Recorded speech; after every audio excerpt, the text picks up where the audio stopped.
Hi friends, welcome to not వైద్యం. చాలా మంది కూడా మాకు కాల్ చేసి అడుగుతున్నారు, వీర్యం తక్కువగా వస్తుంది అని, అదేవిధంగా పలుచగా వస్తుంది అని, దీనివల్ల ఏదైనా సమస్య ఉందా అని చాలా మంది కూడా అడుగుతున్నారు. సహజంగా వచ్చేసి ఈ వీర్యం అనేది తక్కువ రావడానికి, అదేవిధంగా పలుచగా రావడానికి చాలా రకాలైనటువంటి కారణాలు ఉంటాయి. అందులో కొన్నిటిని నేను చెప్తాను. ముఖ్యంగా శరీరంలో అధిక వేడి వల్ల వీర్యం అనేది పలుచగా రావడం కానివ్వండి, తక్కువగా రావడం కానీ జరుగుతుంటుంది. అధిక హస్తప్రయోగం చేయడం వల్ల కూడా ఈ సమస్యలు వచ్చే అవకాశం ఉంటుంది. అంతేకాకుండా వెరికోసిల్, హైడ్రోసిల్ లాంటి సమస్యలతో బాధపడే వారికి కూడా ఇలా జరిగే అవకాశం ఉంటుంది. ఒకవేళ ఏ సమస్య లేకున్నా కొన్ని హార్మోన్స్ ఇన్బ్యాలెన్సింగ్ల వల్ల కూడా ఇలా జరిగే అవకాశం ఉంటుంది, లేదా నరాల బలహీనతల వల్ల కూడా ఇలా జరిగే అవకాశం ఉంటుంది. ఇలా ఏ కారణం వల్లనైనా సరే మీకు వీర్యం తక్కువగా రావడం లేదా పలుచగా రావడం జరుగుతుంటే మీరు ముందుగా చేయాల్సిందంటే ఒకసారి సెమెన్ అనాలిసిస్ చేయించుకోండి. ఇది మామూలుగా డయాగ్నోస్ సెంటర్లలో మీకు చేస్తూ ఉంటారు.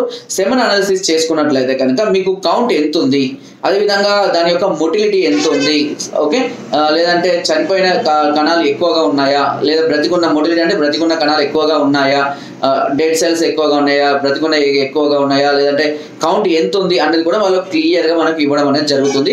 సో ఒకవేళ అప్పుడు దానికి సంబంధించిన రిపోర్ట్లో మీకు వీర్యకణాలు తక్కువగా ఉన్నా లేదంటే పలుచగా ఉన్నా దానికి సంబంధించినటువంటి ట్రీట్మెంట్ ఉంటుంది. ఆ ట్రీట్మెంట్ తీసుకోవాల్సి ఉంటుంది. లేదా క్యాజువల్గానే మీరు ఒకవేళ వీర్యం పెంచుకోవాలి అని అనుకున్నా, లేదా మ్యారేజ్ అయ్యే పిల్లలు ఉన్నా, ఇంకా వీర్య కణాలతో సంబంధం లేకుండా వీర్యం పెంచుకోవాలి, అధికంగా వీర్యం రావాలని చాలా మంది కోరుకుంటారు. అలాంటి వాళ్ళు మీరు ఏం చేయండి అంటే, నేను ఒక అద్భుతమైన చిట్కా చెప్తాను. ఆ చిట్కాను క్రమం తప్పకుండా రోజు ఫాలో అంటే చాలా అద్భుతమైన ఫలితాలు అందిస్తుంది ఆ చిట్కా. దీనికి కావాల్సిందల్లా ఏంటంటే, ఒక పావు కిలో గోధుమల్ని తీసుకోండి, అరకిలో గుండు మినపప్పును తీసుకోండి. వీటిని ఒక ప్యాన్లో వేసి దోరగా వేయించి పొడి చేసుకోండి. అదేవిధంగా దాంతోపాటు బాదం కూడా దోరగా వేయించి పొడి చేసుకోండి. కండ చక్కెరను కూడా పొడి చేసుకోండి. ఈ నాలుగిటిని బాగా కలుపుకొని ఒక జారీలో భద్రపరచుకొని ప్రతిరోజు రాత్రి పడుకునేటప్పుడు ఒక గ్లాసు ఈ పొడిని, ఒక చెంచాడు ఈ పొడిని ఒక గ్లాసు పాలలో వేసుకొని ప్రతిరోజు తాగుతున్నట్లయితే వీర్యం అనేది క్రమక్రమంగా వృద్ధి చెందడం అనేది జరుగుతుంది.